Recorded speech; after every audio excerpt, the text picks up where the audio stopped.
to be a whisper read video. This is just going to be a normal reading, so I would like to read a book with you today.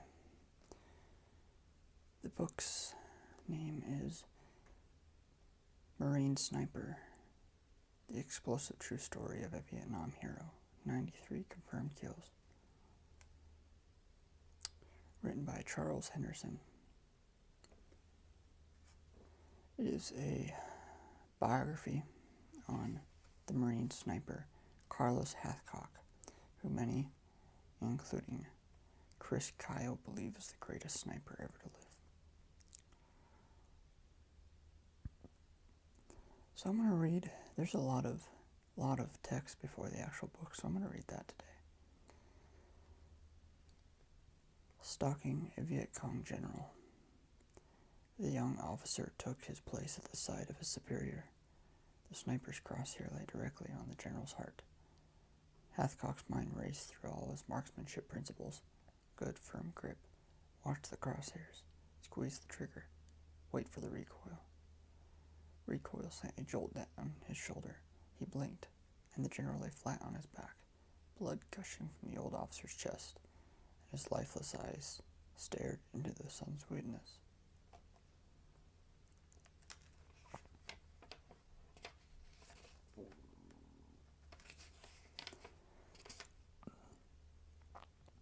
Acknowledgements.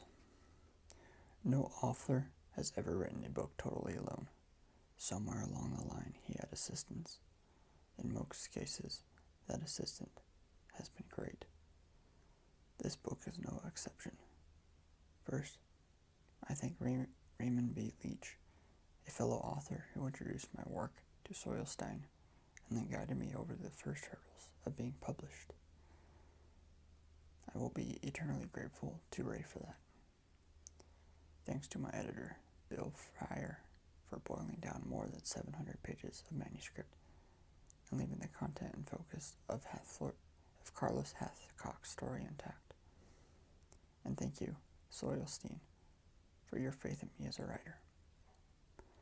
Special thanks go to Lieutenant Colonel David Willis, a distinguished marksman and one of the finest Marines I have ever had the pleasure of acknowledging. He had faith in my integrity, introduced me to Carlos Hathcock. He assured Carlos that I was a man of honor and worthy of his trust. Without that, I am certain Carlos would never have consented to reveal to me his most private and deeply held personal experiences. Thanks are not enough for Major E. J. Land. He gave me many hours of his time, assisted me in my research, and opened his private library to me. But above all, he opened his soul and let me see a very personal part of his life. He told me about in detail and withheld nothing that I requested. Also, I cannot forget Sergeant Major David Summers, Master Gunnery Sergeant Ron McGabby, and David Holben, who freely give bits and pieces of their past to me. The Historical Division at Headquarters, U.S. Marine Corps, also provided invaluable assistance, especially Ben Frank of the Marine Corps Oral History Bench, and Ev Englander of the Marine Corps Historical Center Library. I thank Lieutenant Colonel Rick Stipin for his assistance, tolerance, and encouragement. I also say that you, to my family, I occupied their lives with my book for more than a year and a half. I denied them a real family life while I spent all mine time that was otherwise theirs researching, writing, and rewriting. Last, but most important, I thank Gunnery Sergeant Carlos Hathcock. He refused me nothing. He fed me, gave me his bed, and called me his friend. He shared countless hours with me, opening his heart, telling me the stories now bound in this volume. It is a great honor to know him, and a privilege to call him my friend. For all the snuff faces of the corpse, and to the memory of my brother Marines Tony, Sammy, and Iron Mike.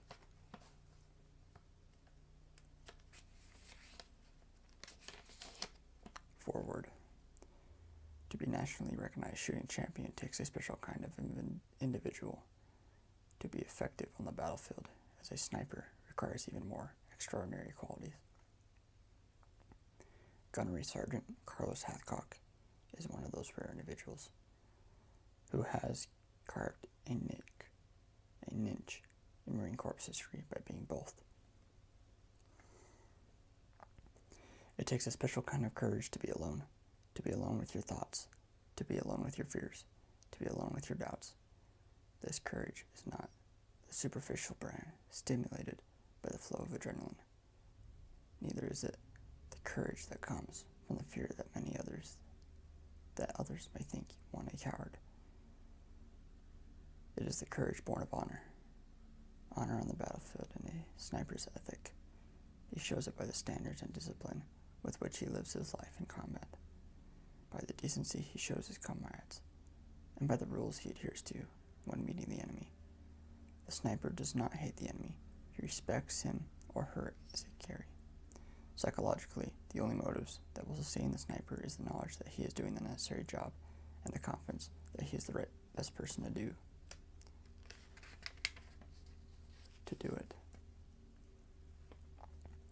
On the battlefield, hate will destroy any man, and a sniper quicker than most. The sniper is the big game hunter of the battlefield, and he needs all the skills of the woodsman, marksman, hunter, and poacher. He must possess the field craft to be able to position himself for a killing shot, and he must be able to effectively place a single bullet into his intended target. Gunnery Sergeant was all those things with a full... Gunnery Sergeant Hathcock was all of these things with a full measure of the silent courage and quiet optimism of a true champion.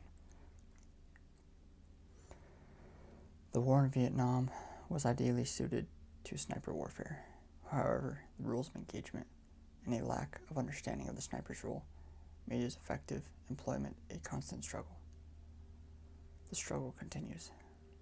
Sadly, there are few officers in the United States Armed Forces today who understand even the basic rudiments of marksmanship, much less sniping. Thus, they cannot possibly understand the potential of this flexible, versatile, and cost-effective fighting asset. Sniping has a historically extending from the Renaissance achievements of Leonardo da Vinci, who, standing by the walls of the beside Florence, picked off enemy soldiers with a rifle of his own design. And Benvenuto Cellini, during the siege of Rome in 1527, sniped the enemy commander, the Constable de Bourbon, in the modern era, and Hathcock's 93 confirmed kills in Vietnam, which included high-ranking commanders.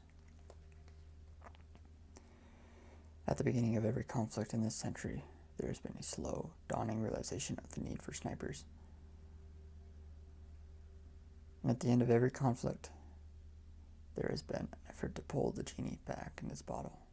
Not only has the officers' corps showed little understanding of the support and employment techniques necessary to the successful deployment of the weapons systems we call a sniper, but because of weak stomachs, or a desire to consolate others with weak stomachs, they have attempted to suggest that sniper warfare is morally wrong and unworthy of a role in the United States Armed Forces. The only reply to that must be that it is doubtful if it is either reasonable or moral to import the standards of Hollywood westerns, in which the good guys never shoot first, onto the battlefield. I'm comfortable in my mind that there's little hope for understanding from the old guard. However, I pray that the young officers of today will read this book with an inquisitive mind. I hope that they will look at the requirements of the modern battlefield and see the great potential of their sniper system. Hopefully, they will see the success and effectiveness of the sniper is limited only by one's imagination. There can be little doubt that Gunnery Sergeant Hathcock was effective in his role as a sniper. What is not widely known is that he became the focal point of a staff effort to legitimize sniping. I was the marksmanship coordinator in the office of training at Headquarters, United States Marine Corps, from 1975 through 1977. During this period, we staffed a proposal for a permanent table of organization and table of equipment for the sniper unit. There was a strong effort at this time to delete the sniper program from the Marine Corps. As a result, I conducted a personal lobbying program that exited from the handball courts to briefing rooms, from the officers' club at the Contino seminars to urban warfare. There, Carlos became the symbol of what could be. Carlos's story was told again and again, and added credibility to the too often impersonal and unimaginative thought process used by a major staff. Carlos Hathcock not only sparked but inflamed the imaginations of many who had removed all traces of sniping from the Marine Corps. His real-life heroics served as a demonstration of what could be accomplished with proper training, equipment, and leadership. Eventually, through the efforts of many men, a permanent sniper table of organization and table of equipment within every Marine division was established, and approval was given for what has become the finest school in the art of sniping in the world. Without Hathcock's story, and without his courage, perhaps none of this would have come to pass. A.J. Land, Major, U.S. Marine Corps, retired. Preface.